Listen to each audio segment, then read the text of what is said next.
Welcome back to the Meeple Marathon. Today we're going to talk about how to play Viticulture World against Buranto. Now I say against because I call this a semi-cooperative solo game.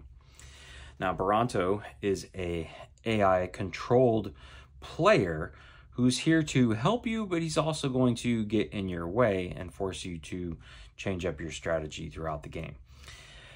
This video is assuming that you have the basic ideas of how to play Viticulture World and Viticulture.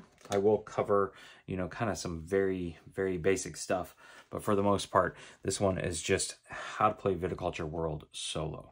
So, setup is pretty straightforward. Nothing about your setup is going to change. You still get to start with your 4 workers, 2 in yellow, 2 in blue hats, along with your grande worker. Buranto is going to get 8 total workers. I like to, and it can just be 8 of any other color. I personally like to give him 4 in yellow and 4 in blue because he's always going to put 4 in summer and 4 into winter.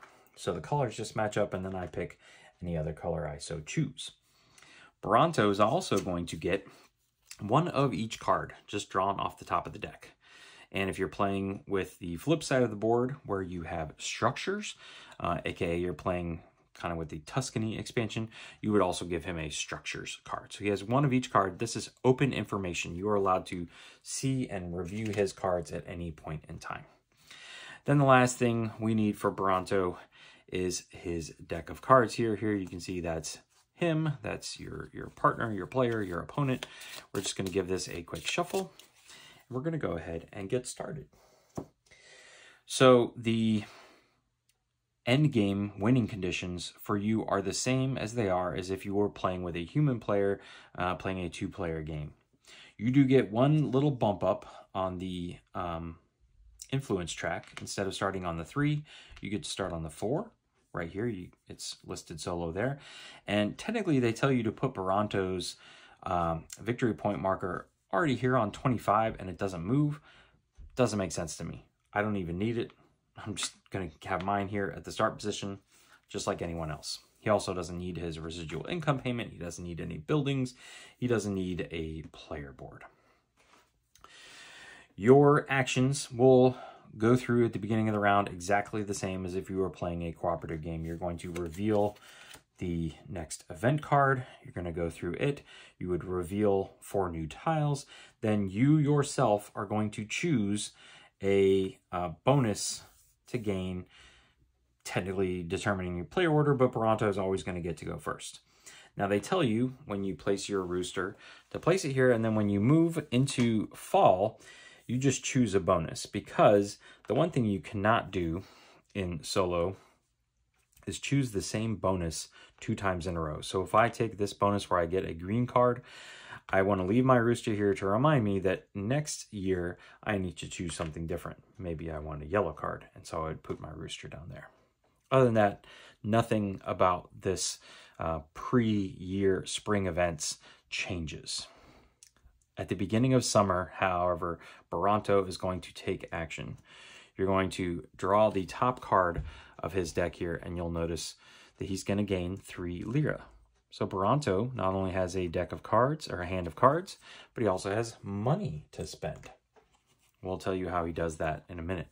Then we'll see that he's going to place 4 workers in these 4 spots based on this card. That card can just be set off to the side now. So what he has done, similar to typical solo viticulture fashion, he is blocking off these spots. And if you're familiar with Viticulture World, you know that the goal is to not only upgrade the actual actions with the rectangular innovation tiles, but also upgrade the worker placement spots with these gray ones to not only give you a bonus, but allow any number of workers to go there. At the beginning of the game, however, he is just straight blocking off these spots. But there is something he can do for you to help. Whether or not he has a worker in action space H, which is down here, he can pay to add an innovation tile to the board. You, as the human player, get to choose which of these 4 he would do. If he has the money to do it, and he has a worker here, or if you just want to say he has a worker here and you just want to have him take this magical action because he's a magical wine making robot, he can do that. All the money has to come from him. Well, lucky for us, he got 3 lira at the beginning of the round. We could simply put that back in the supply for him and choose what we want to put out. You'll notice that there is a little overlay for action H that's not an innovation tile. This is an overlay tile that starts at the beginning of the game, making it so that Bronto can almost always pay for an innovation tile.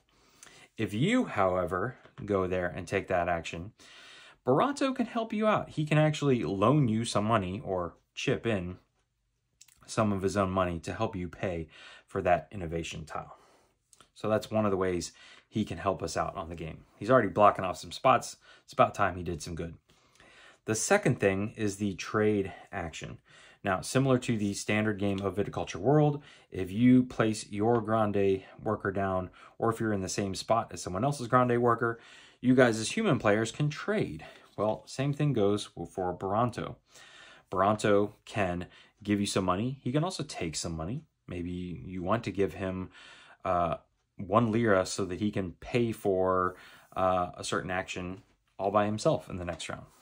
Or maybe you want to swap out a card.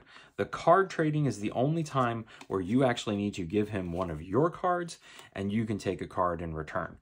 It does not have to be an even card. I don't have to give him a blue to get a blue. I could give him a blue and take a green, so on and so forth. So the giving and swapping of cards is the only thing that has to be a 1-for-1 trade with Bronto.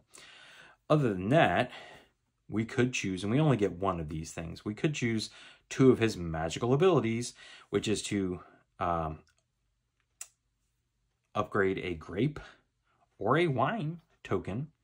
And when we do so, we can choose to magically turn that red grape into a white grape, or we could magically choose to turn, say, that red wine into a blush, or maybe even a sparkling, which is really magical if you consider that I could start by just pushing say I have a 4 red grape, I make it a 4 red wine token, I let it age for a little bit, and then I use Buranto's ability to push it to 7, and that becomes a sparkling. That's essentially getting 2 free grapes. So these are very powerful actions, trade actions that you can get by sending your Grande worker to trade with one of Buranto's workers. And this can be done in either summer or winter. So finally, Buranto is giving us some benefit. When we have taken all of our actions in the summer, placed all of our workers out, so on and so forth, then we're going to go into fall. Bronto doesn't do anything in the fall.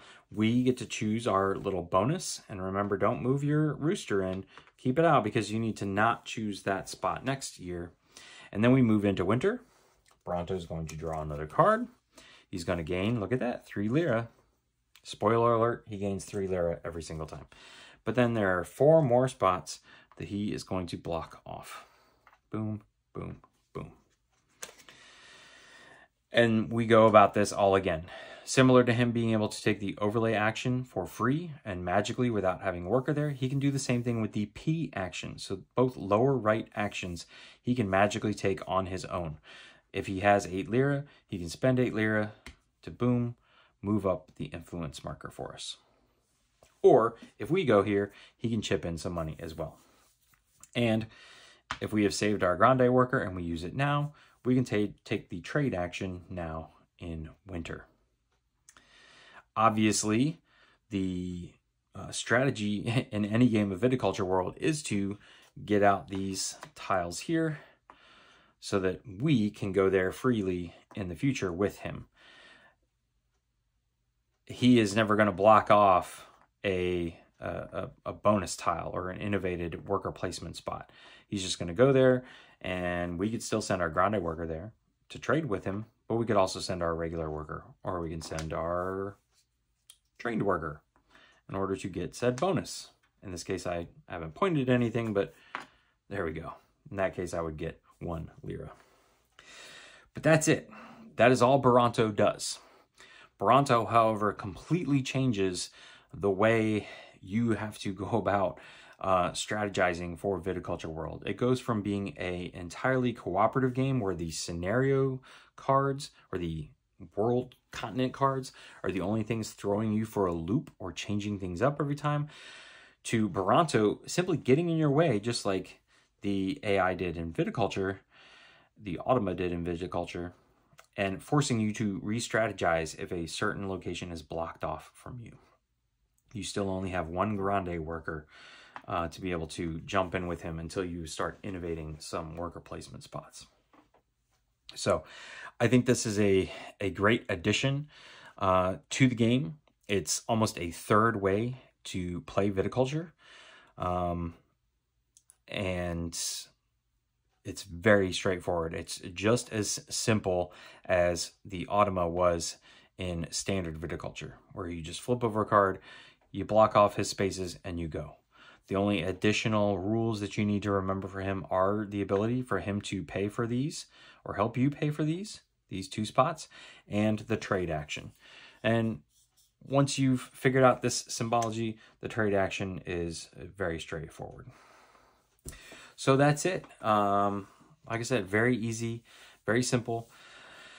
If you have any questions, please feel free to let me know in the comment section below. If you enjoyed this video, please consider giving it a thumbs up and subscribing to the channel. Otherwise, thanks for watching. Have a great day.